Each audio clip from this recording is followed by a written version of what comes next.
बिदासर के एक 70 वर्षीय बुजुर्ग के कान पर सींग उगने का दुर्लभ मामला सामने आया है।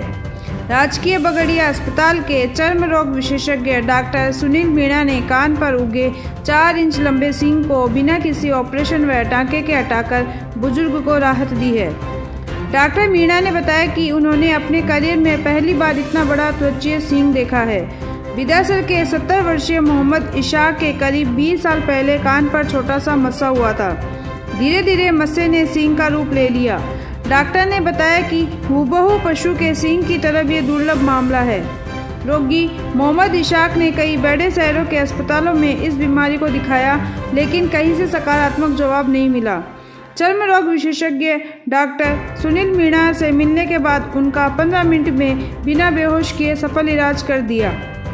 डॉक्टर ने बताया कि अगर ये सींग नहीं हटाया जाता तो इन्फेक्शन बढ़कर कैंसर का रूप ले सकता था। इसे त्वचीय सींग कहा जाता है। कोतवाली थाने में आए नए सीआई बेगाना मीणा ने शुक्रवार को पदभार संभाला। उन्होंने थाने की पुलिस टीम से बैठक कर शहर का फीडबैक लेकर मुस्तैदी के साथ काम करने को अंजाम देने के निर्देश दिए।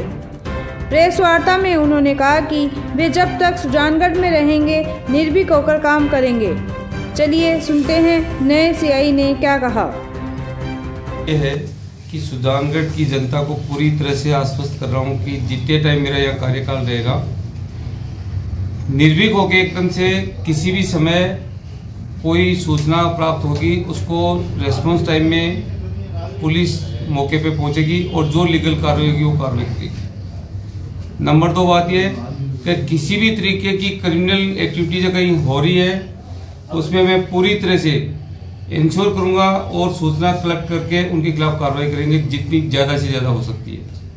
एक असामाजिक तत्व है, जहां भी मिलेंगे मेरा आपसे भी गुजारिश है कि निर्भीक होके जैसे फराटे मोटरसाइकिल इशारे या अश्लील हरकतें इस तरह का मेरा पहला मानसिकता है। स्कूल परिसर के आसपास के मुझे मिला तो मैं कहीं भी नहीं बख्शूंगा, किसी भी कास्ट का हो, मुझे किसी से कोई लेना देना नहीं है।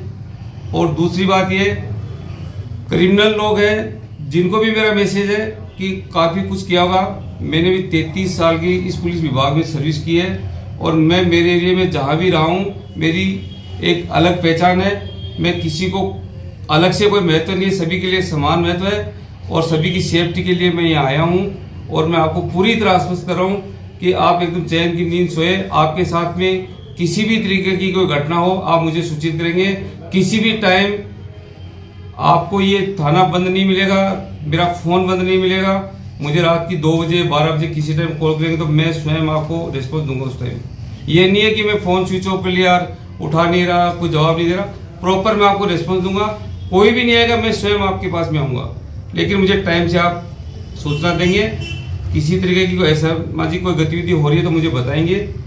और इसके अलावा अगर कोई संपत्ति संबंधी कोई अपराध है, चोरियां वगैरह हो रही है तो उनके बारे में मैं 2-3 दिन में अभी आज मैंने ज्वाइन किया है। मैं सर्वे करूंगा कि किस इलाके में किस तरीके की है, तो मैं गश्त वगैरह भी करूंगा, मैं खुद भी करूंगा और मैं करवाऊंगा भी। ये नहीं है प्रैक्टिकल में मेरे को खुद को भी इस बात का है। और मैं बहुत भली भांति से सुजानगढ़ कस्बे में आज से 32 साल पहले एक बार पहले भी मैं आया था यहाँ और थोड़े टाइम के लिए मैं कांस्टेबल के पद पे था, तो इस पूरे सुजानगढ़ के बारे में भली भांति से सब कुछ जानता हूँ। मेरे से कोई चीज छुपी हुई नहीं है कि यहाँ क्या हो रहा है, कहाँ क्या हो रहा है, मेरे से सब पता है। लेकिन मेरा सभी को एक साफ मैसेज है कि कोई अगर अपराधी अपराध कर रहा है इस एरिया में करता हुआ मुझे मिल गया तो कतई बख्शिश नहीं है, स्पष्ट बता देता हूँ। और शराब के ठेके हैं उनको एकदम स्पष्ट मैसेज है कि 8 बजे का मतलब 8 बजे बंद हो जानी चाहिए। और कहीं रोड पे कोई बैठा हुआ मिल गया, एक गाड़ी घोड़े हैं जिनको साइड में प्रॉपर जगह निर्धारित स्थान है वहीं खड़ा करे। अगर मिल गया कल आप लोग सिफारिश करोगे साहब ये मेरा भतीजा है, ये मेरा भाई है, मेरे पास कोई नहीं है, कागजी कार्रवाई के अलावा कोई चारा नहीं है बिल्कुल। अगर कोई कागज नहीं मिलेगा बंद हो जाएगी। 500 रुपए की जगह 5000 रुपए जुर्माना भुगतना पड़ेगा। लेकिन आप ये सोचो कि रोड पे नो पार्किंग में कोई गाड़ी घोड़ा खड़ा कर दिया, कोई एक्सीडेंट हो गया, किसी कैजुअलिटी हो गई, उस परिवार का एक सदस्य चला गया, उसकी पूर्ति अपने नहीं कर सकते।